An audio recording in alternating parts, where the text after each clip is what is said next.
ولما فتحته لقيت في حاجة زي قطعة لحمة صغيرة قد صباعي. مسكتها كويس وبعد ثواني استوعبت دي مش قطعة لحم عادي، ده لحم جنين صغير، لحم جنين في الحمام عندي.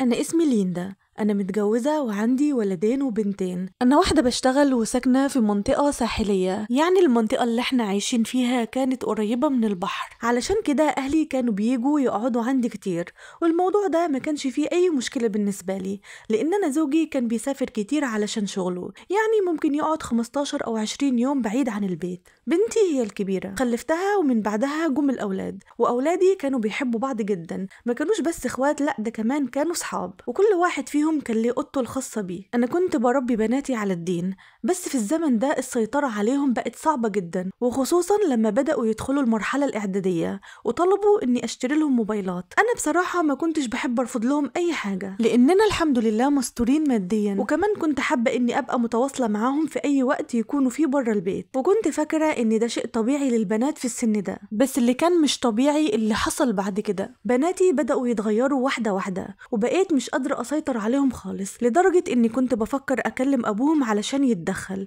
بس كنت خايفة لانه كان عصبي جدا وما بيسامحش بسهولة. ده حتى في يوم قلت له ان البنت الصغيرة لازم تلبس الحجاب علشان وصلت مرحلة البلوغ. اختها الكبيرة لبسته بكل سهولة، لكن البنت الصغيرة رفضت، ولما زوجي عرف ضربها بطريقة صعبة جدا لدرجة ان عينيها بقت كلها ازرق، ومن ساعتها حلفت اني مش هقول له حاجة تاني عنهم. بقيت احاول اقنعهم بالراحة واتابعهم في المدرسة، وكل حاجة كانت ماشية طبيعي لحد ما وصلوا للمرحلة الثانوية، وهنا حصلت الصدمة الكبرى. بنتي الكبيرة ما كانتش عندي أي مشاكل معها، بالعكس كانت قريبة مني جدا، على عكس الصغيرة اللي كانت عنيدة جدا ومتمردة. وفي يوم جالي استدعاء من مدرس اللياقة البدنية في مدرستها، اتخضيت وقلت يا ترى في ايه، وكانت صدمة حياتي لما رحت المدرسة والمدرس قال لي ان بنتك سلوكها سيء وبتصاحب شباب كتير، ولما كنت بطلب منها انها تلعب وتتمرن زي زمايلها كانت بتتحجج وتقولي ان رجليها وجعاها، وما كانتش بتسمع الكلام ولا تنفذ التعليمات ابدا. وفي مره لقيتها في وضع مش محترم مع ولد، كنت عاوز اعمل لها مجلس تأديب، بس انا فكرت اني لازم اتكلم معاكي انتي في الاول. انا في اللحظه دي الدنيا لفت بيا، وقررت اني اتصرف بنفسي بدل ما المشكله تكبر. رجعت البيت وانا منهاره، واجهتها بس هي طبعا انكرت وقالت لي ان المدرس هو اللي كان بيهددها، بس انا كنت عارفه طبعا ان هي بتكذب، وبدات اني اراقبها وكمان بدور في حاجتها. وفي يوم وانا بفتش في حاجتها لقيت معاها علبه سجاير، وقتها كنت هتجنن، قعدت كام يوم مش عارفه اتصرف ازاي، وفي النهايه قررت اني اخد منها الموبايل واحبسها في البيت. زوجي لما عرف خرب الدنيا، وقال لها لو شفتك تاني بتخرجي بره البيت هقتلك بايديا، اخواتك كلهم محترمين ومحدش تعبني غيرك انت، بس انت اللي طالعه كده مش عارف لمين. وطبعا عدمها العافيه من الضرب، حالتها النفسيه بقت سيئه جدا لدرجه انها حاولت انها تنتحر وقطعت عروق ايديها، ولولا ستر ربنا كانت ماتت. ومن بعدها ابتدى قلبي يحن عليها. اديت لها التليفون وقلت لها لازم انت تحكي لي كل حاجه عن حياتك، واياكي انك تعملي اي حاجه من ورايا. بنتي في الفتره دي كانت داخله على 20 سنه، وبعد فتره وهي محبوسه في البيت طلبت انها تخرج من البيت وتاخد كورسات تدريب. قالت لي انت حبستيني في البيت وانا كنت شاطره في المدرسة وبذاكر ومجتهدة، والله ما هسامحك لا دنيا ولا آخرة. أنا ضميري بدأ يأنبني عليها. بنتي كانت محبوسة في البيت، وإخواتها كلهم كانوا بيخرجوا ويروحوا مدارسهم، وهي أصلا كانت بتجيب درجات عالية في الدراسة، بس الطريق اللي هي اختارته هو اللي خلاني مقهورة منها. بنتي كانت بتحاول تقنعني بهدوء وتقولي أنا عاوزة أخرج وأخد كورسات، أنا والله هموت من الزهق ومن القعدة في البيت، وفي يوم ممكن أنتحر وأموت نفسي من الضغط اللي انتوا عاملينه عليا. أنا قلبي ابتدى يحن لها، وابتديت كمان أقنع أبوها إنها تخرج من البيت، وقلت له إننا غلطنا لما منعناها من المدرسة، بس ممكن الغلط ده يتصلح والبنت ترجع تخرج وتكمل تعليمها وتاخد كورسات. وفي الآخر وافقنا، وبدأت بنتي ترجع للطريق الصحيح. كانت بتصلي وبتصوم، وكمان كانت بتقيم الليل. مش عارفة إذا كانت بتعمل كده علشان تخليني أثق فيها ولا هي فعلا تابت وربنا هداها، بس أنا لاحظت إنها بقت ملتزمة أكتر. بعدها أنا اطمنت وقلت الحمد لله يا رب، وبقيت ما بقعدش أراقبها كتير زي الأول ولا دور وراها ولا في حاجتها، خاصة لما لقيتها إنها لبست الحجاب من نفسها. مروا سنة ونص على اللي حصل، ودخل علينا فصل الصيف. وقتها بنات خالتهم حبوا إنهم يجوا ويقعدوا عندنا كام يوم. أنا ما كانش عندي اي مشكلة لان علاقتهم ببعض كانت كويسة جدا، وبنات اختي كمان كانوا عاقلين وهاديين، بس ما خفي كان اعظم. بنات اختي قعدوا معانا اسبوع، وطوال الاسبوع ده كانوا بيروحوا البحر ويرجعوا على البيت، وكانوا ساعات بيروحوا معايا انا وابوهم، واوقات كانوا بيروحوا لوحدهم. الطريق بيننا وبين البحر كان قريب، وانا كمان ساكنة في دور عالي، وكنت كل شوية ببص عليهم من البلكونة وبكون شايفة هم بيعملوا ايه. وطبعا كلكم عارفين الهرجلة اللي بتحصل بعد البحر، وان البنات بيحبوا انهم ياخدوا دش بعد ما بيطلعوا من البحر. الاسبوع عدى وهم كمان كانوا مبسوطين جدا، وبعد ما مشيوا كلمت اختي اسألها عنهم، قالت لي انهم وصلوا للبيت وانهم كانوا فرحانين جدا، وشكرتني على حسن استضافتي ليهم. بعد حوالي 3 ايام من سفرهم بدأت اشم ريحة غريبة جدا في الحمام. الريحة كانت كريهة جدا ولا تطاق. استغربت بس قلت يمكن ان الحمام عاوز يتنضف، لان انا كان ليا فترة ما نضفتش الحمام تنظيف عميق، لاني كنت مشغولة بغسيل الفرش الشتوي علشان اخزنه، فما كنتش فاضية اني اعمل تنظيف عميق. لكن الريحة كانت بتزيد كل يوم، لدرجة كل ما ادخل الحمام كنت بحس ان نفسي مكتوم. قلت لا، ما بدهاش، لازم اقوم وانضفه. جبت كل مواد التنظيف وبدأت انضف الارض والحيطان، لكن الريحة ما راحتش، بالعكس دي كانت بتزيد اكتر. بدأت اشك في الصرف والمواسير،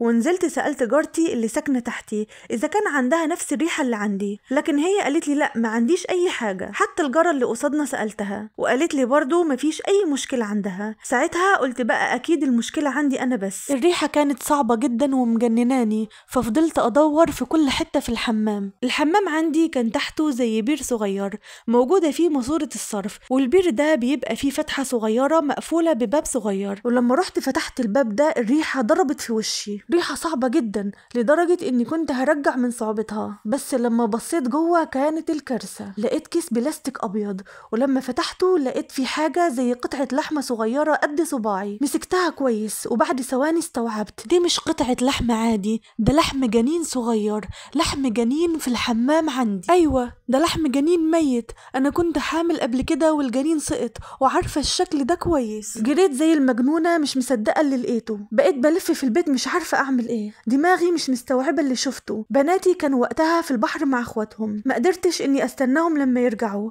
لبست طرحتي ونزلت اجري على البحر علشان اجيبهم. لقيت ولاد الصبيان قاعدين تحت الشمسية، والبنات كانوا في المية. ناديت عليهم وشدتهم من ايدهم وطلعتهم على البيت بسرعة، وسبت الاولاد تحت علشان محدش يحس باي حاجة. واول ما دخلت البيت ما كنتش شايفة قدامي، نزلت فيهم ضرب بطريقة هستيرية، وفضلت اقول لهم انا النهاردة هذبحكم، لازم تقولولي كل شيء، لازم تعترفولي بكل الحقيقة. عقلي ما كانش مستوعب ان حاجة زي دي تحصل في بيتي. بناتي فضلوا يعيطوا، بنتي الصغيرة فضلت تقولي يا ماما ايه جرالك، انت اتجننتي ولا ايه؟ وقلت لهم على اللي لقيته. هم اتصدموا وقالوا لي والله العظيم ما نعرف حاجة على الموضوع ده. أنا ساعتها فقدت أعصابي، كنت زي المجنونة وفضلت أشد في شعري وأضرب على وشي. البنات فضلوا يمسكوا فيا ويهدوني، أنا عمري ما كنت قاسية عليهم كده، بس اللي شفته كان أكبر من طاقتي. بقيت أصرخ وأعيط وأقول إزاي يحصل كده في بيتي. بعدين هديت شوية وقررت إني لازم أخدهم عند الدكتورة علشان أتأكد إنهم بخير. الدكتورة كشفت عليهم وقالت لي إن بناتك ما شاء الله عليهم صاغ سليم ومفيش أي مشكلة عندهم. ساعتها انهارت من العياط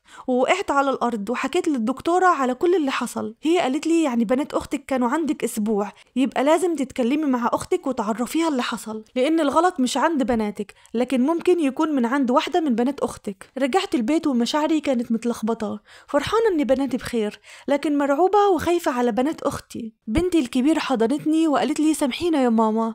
قلت لها لا، انتوا اللي لازم تسامحوني، أنا ظلمتكم. بعدها اتصلت على أختي وقلت لها إنها لازم تاجي عندي فورا علشان في حاجة مهمة جدا لازم تعرفها على واحدة من بناتها. هي خافت وقالت لي في ايه، والله قلقتيني. قلت لها تعالي بس ولما نتقابل هعرفك كل حاجة. لما جت لعندي قلت لها لازم تاخدي بناتك للدكتورة علشان تكشفي عليهم، لأن أنا لقيت جنين ميت في الحمام عندي. أختي في اللحظة دي انهارت وفضلت تصرخ وتشد في شعرها وتقول يا حسرة قلبي على بناتي، بناتي قتلوني. حاولت إني أهديها وقلت لها لازم نتصرف بسرعة علشان نحل الموضوع. هي كلمت بناتها وجم عندي، ورحنا مع بعض عند الدكتورة وطلبنا إننا نكشف عليهم. البنات كانوا واثقين في نفسهم جدا، والطبيبة فاجأتني وقالت لي بنات أختك شرفهم سليم ومفيش فيهم أي حاجة. أنا الدنيا لفت بيا، والسؤال اللي كان بيدور في دماغي الجنين ده جه عندي منين؟ بصيت في وش بنت أختي رحاب ولقيتها متوترة جدا وخايفة لدرجة إن وشها اتغير ولونها كان أحمر. شدتها من إيدها وسحبتها على جنب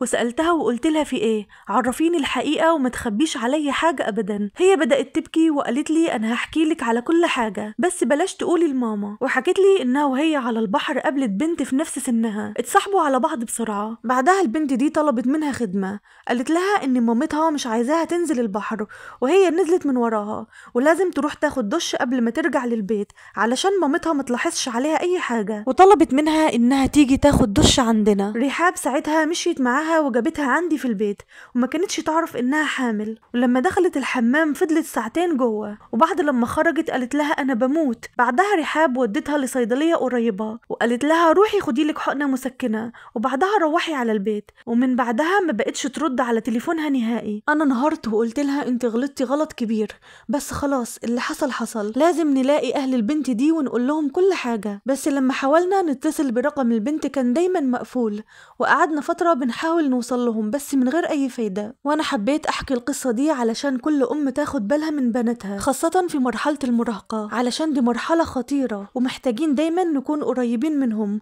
ونراقبهم بطريقة صحيحة. قربوا من أولادكم وصاحبوهم واحتووهم، ولازم إن الأب والأم يكونوا أقرب صديق لأولادهم. وأحب جدا إني أعرف رأيكم في القصة بتاعتنا، وإنتوا كمان لو عندكم أي أفكار أو قصص ياريت تشاركوها معانا في التعليقات. لحد هنا وخلصت حكايتنا، بس لسه معانا حكايات تانية كتير. لو حبيتوا تتابعوها معانا ياريت تشتركوا في القناة وتفعلوا زر الجرس علشان يوصلكم كل جديد. والسلام عليكم ورحمة الله وبركاته.